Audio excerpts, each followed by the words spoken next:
At TVC News, wherever the big news story is happening, we're geared up to break it. TVC News, first with breaking it.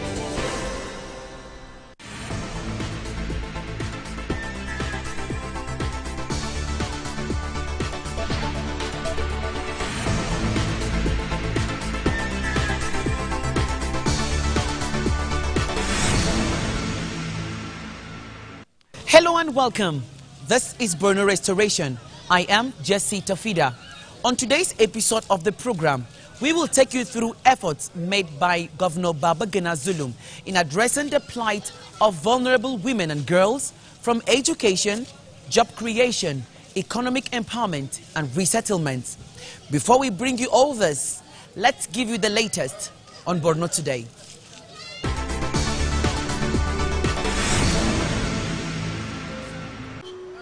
Nigeria has one of the highest youth populations in Africa, with young people accounting for 70% of the country's population. Despite the vast potentials of the youth population, unemployment remains a significant concern for Nigeria and its citizens.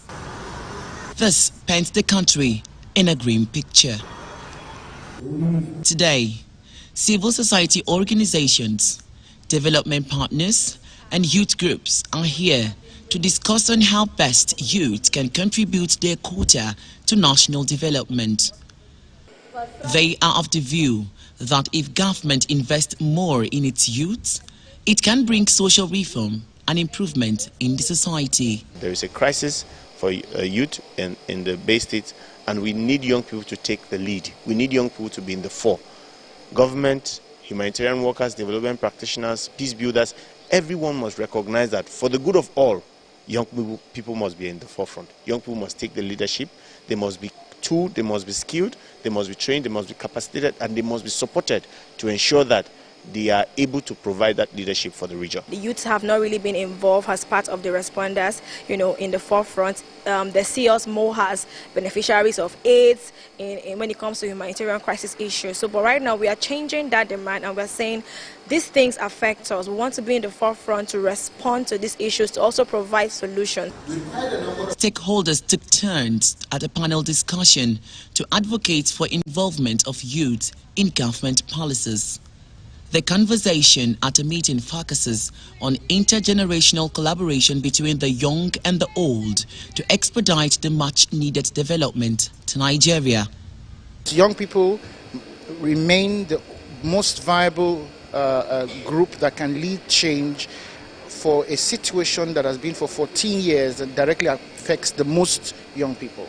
Young people believe that strong engagement with policymakers is necessary to fulfill the goals of the 2030 Agenda for Sustainable Development, which include ending poverty and hunger, achieving gender equality, and empowering women and girls.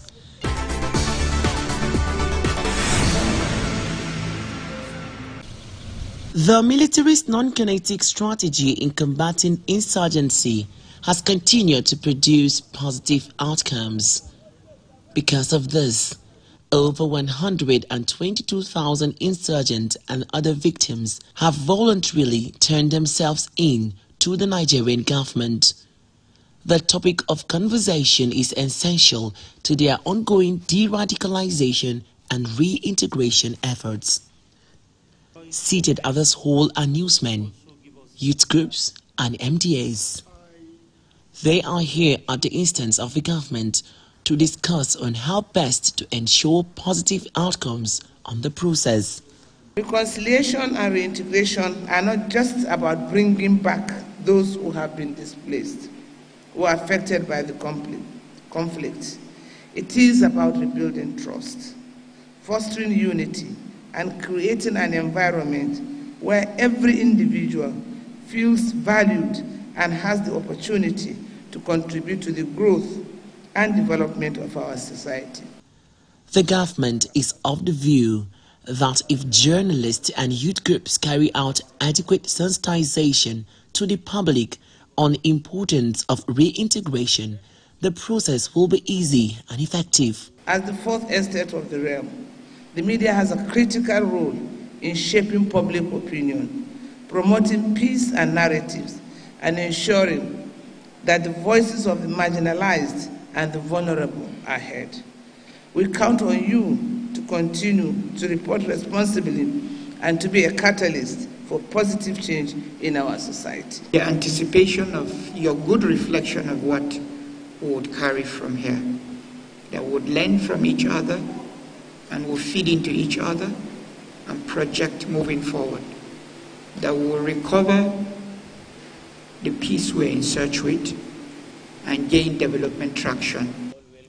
This one-day course on reintegration and reconciliation offers helpful strategies for bridging the knowledge gap between communities and former insurgents. It's the continuation of the Renewed Hope Initiative program to vulnerable women across the country. Nigeria's First Lady, Senator Oluremi Tinubu, is represented by the wife of the Borno State Governor, Falmata Zulum. These vulnerable women are petty traders in the state. Each will take home 50,000 naira as grant to boost their businesses. We recognize that empowering women economically is not just a moral imperative, but a strategic one. When women thrive, their families thrive, and by extension, our communities and our nation prosper. I would like to extend my heartfelt gratitude to all our RHI coordinators, state coordinators, and first ladies of states, and everyone involved in making this program a reality. She insists that the support became necessary due to economic difficulties faced by citizens, especially women. The grant provided today is to assist our women petty traders in overcoming some of their business challenges, expand their businesses, create more jobs, and contribute more robustly to our economy. Economic empowerment remains a core objective of the Renewed Hope Initiative, and we have consistently delivered on this promise for both women and youths across the 6 geopolitical zones to support the economic reforms of the administration of His Excellency President Bola Ahmed Tinubu. Beneficiaries appreciated the gesture and promised to make good use of the money. This intervention by Nigeria's First Lady, Senator Oluremi Tinubu, is to address poverty and improve economic stability of the people. She assured that same gesture will be extended to all the states across the country.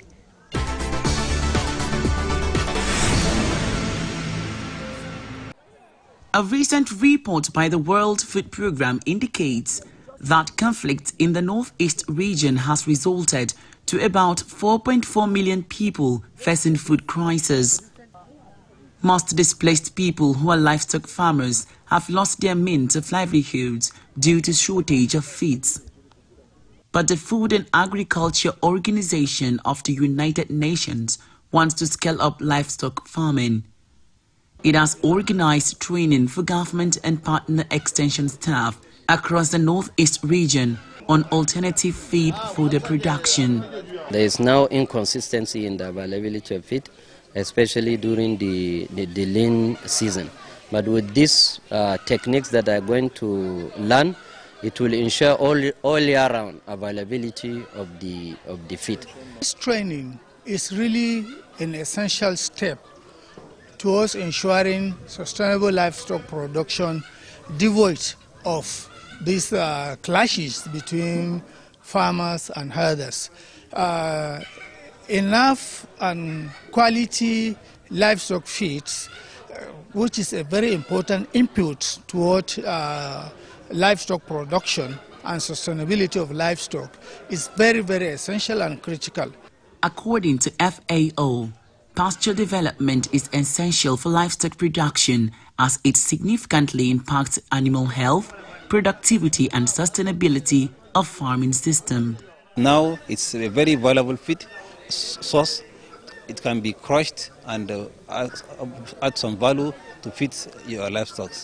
Also, the use of hydroponics, which is a new area, is also a very good source of alternative feed to our livestock. The training is expected to go a long way in enhancing livestock farming in the region.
Actually, if I will start listing projects that Zulum has done that has impacted me and the common man, it is uncountable.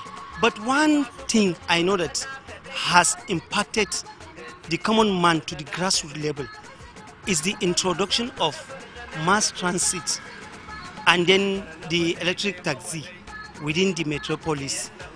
You know, actually with the removal of fuel subsidy, life has become very, very challenging to the common man. But to be sincere, the Zulum's buses and taxis have really touched the common man to the extent that almost everyone is saying, go to the grassroots and ask. Everyone is saying that it is one of the things that a common man knows that there is governance around.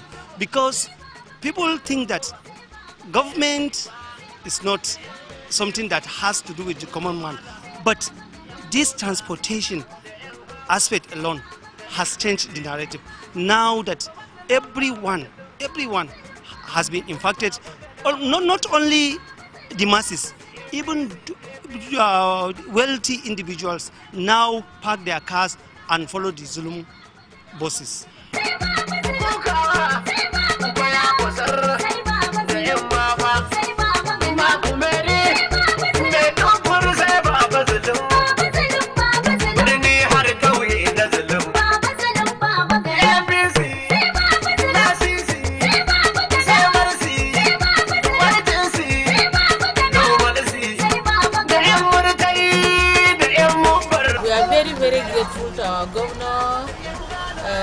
Professor Babagana Zulum for his effort, because I'm living in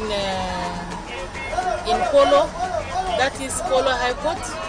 But to my surprise, when I'm about to go to school, I saw a bus there near High Court.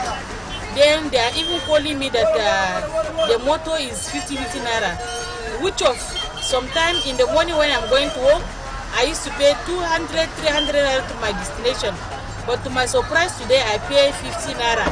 And now I'm returning from my work now, going to Polo again, and I'm paying 50 naira. What I will tell our Oga, that is Professor Babagana Zulum, we are very grateful because of his effort. More effort, more elbow to his work. We pray that God will comfort him, God will be with him, and also our God will give him a prosperity life so that he can continue to upgrade this effort that he has done. So we are very, very grateful. We are saying thank you very much.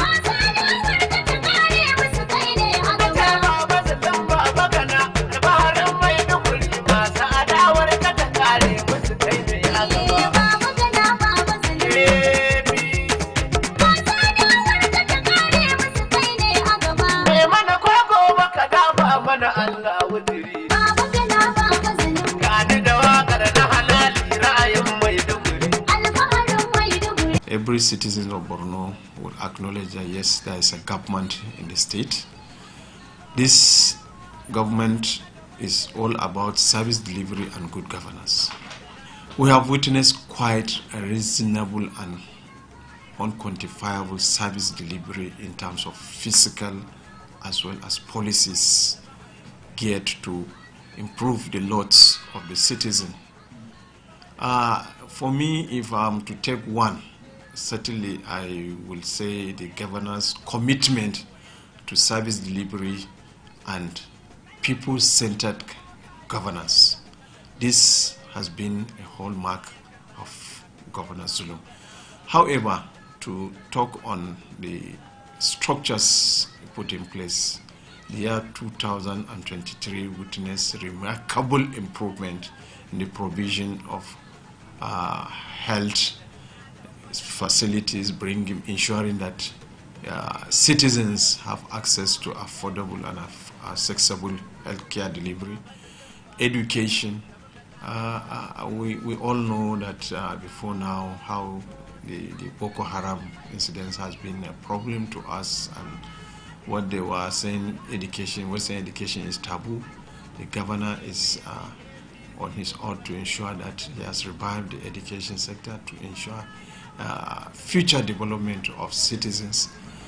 Not forgetting our brothers and sisters who are that were displaced by the insurgency and the governor's commitment, moving irrespective of weather, time, and hard-to-reach locations to provide succor to citizens in terms of humanitarian support and giving them that hope that yes, they have something in the future to do, taking them or making them understand that the hopelessness of this Boko Haram will soon be over, and giving hope and livelihood support to ensure that they pick up their pieces and then continue with life as it used to be. Restoration of peace in Borno, people can attest that yes, peace has gradually returned to Borno. People go about their normal life. For somebody coming out of the country, out of the state, only feels about Borno, you look at it from a different perspective. But when you come here, you begin to wonder if at all this is the Borno people have been talking about outside the state. Life has returned. And then the last 4.5 years of Governor Zulum, there were remarkable improvement in terms of structures, infrastructure. If you come into the state capital, you certainly know that there is a governance, there is a government in place, which means Zulum is working. And people have been attesting to it. We appreciate the support they've been giving to the government, understanding his style of leadership, what he means by service delivery and good governance. I can talk on and on and on, but the truth is that in the last 4.5 years of Governor Zulum in Borno State, there's a remarkable improvement in terms of all aspects of human endeavor.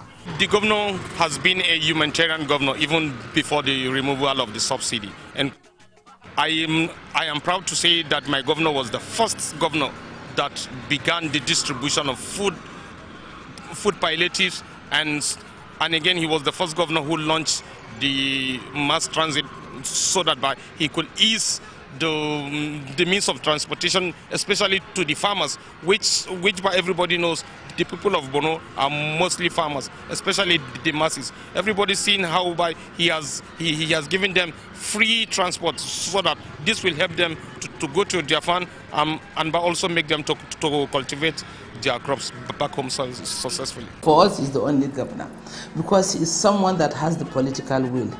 He has the commitment, and most importantly, he has his people at heart.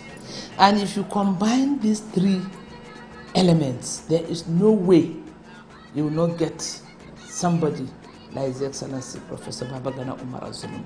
Now, as a member of his cabinet, you have no option but to support him, because you have a leader that is leading by example. You have someone that does not sleep. So who are you to go and sleep? You have someone that is so compassionate, so caring about the security situation, about the agricultural situation, about resettlement, about reconciliation, about reintegration, about educating the girl child. Who am I, as a mere commissioner of Women Affairs and Social Development, that I will not support him? It's the paradigms are already on ground. There's a benchmark. So if you don't key into what Professor Babagana Zulum is doing, you are already a failure. You understand? So the leadership, the political will, the commitment, the dedication, and compassion for everyone in Borno State leaves us with no option. We are on standby 24/7. There is no commissioner that you say, it's weekend, it's after 6.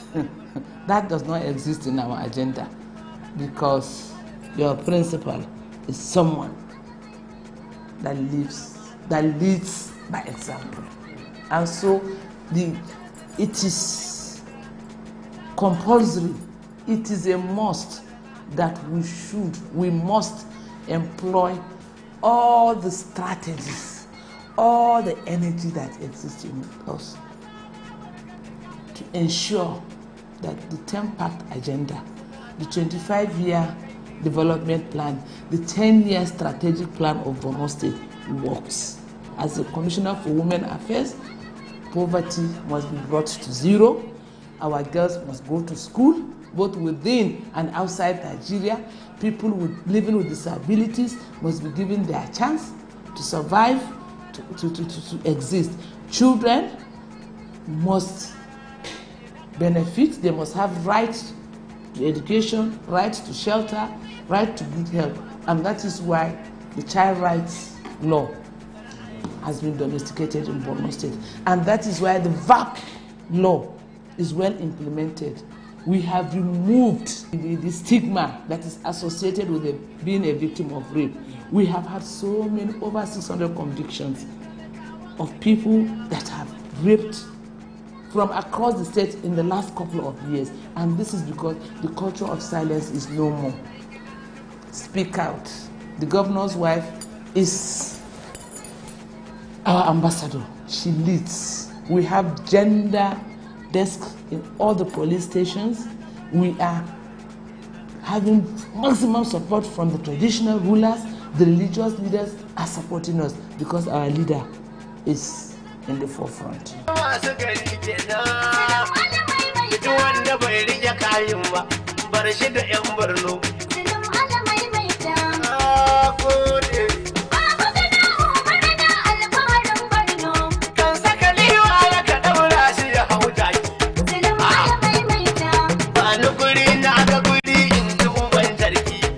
For one, he's a professor. For two, he came from a very humble beginning and he saw how education became a catalyst for him to reach these heights. And education is a key sector. It's the fundamental of human capital development. Every developed society has a good literacy index. So I believe these are reasons enough for him to invest massively in the education sector. His Excellency has returned 15 rural schools, and more than the 10 mega schools out of the 30 commissioned were all in rural areas. And that has created significant access to children who were in that community who initially did not have access to school. When you go back to those communities, you will now see the presence of schooling, which was not there before. You see, the governor is at the strategic level. He gives the directives. We at the operational level, ours is to implement the directives. So we would ensure that we work on his vision and the focus to see that education is given to the less privileged child, qualitative education. And this is part of our pillar in our 25-year development plan and our 10-pact agenda. So we shall key into it and ensure that this is achieved.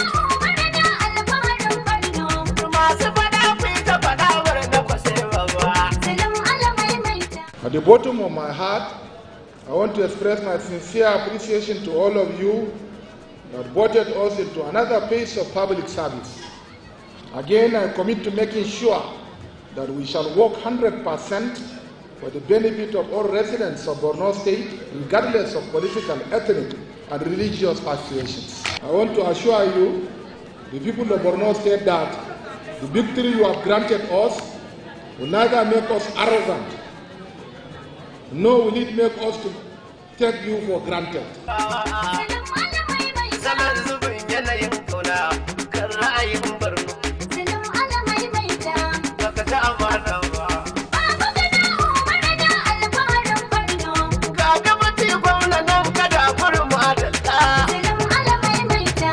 Alhaji Umar, Usman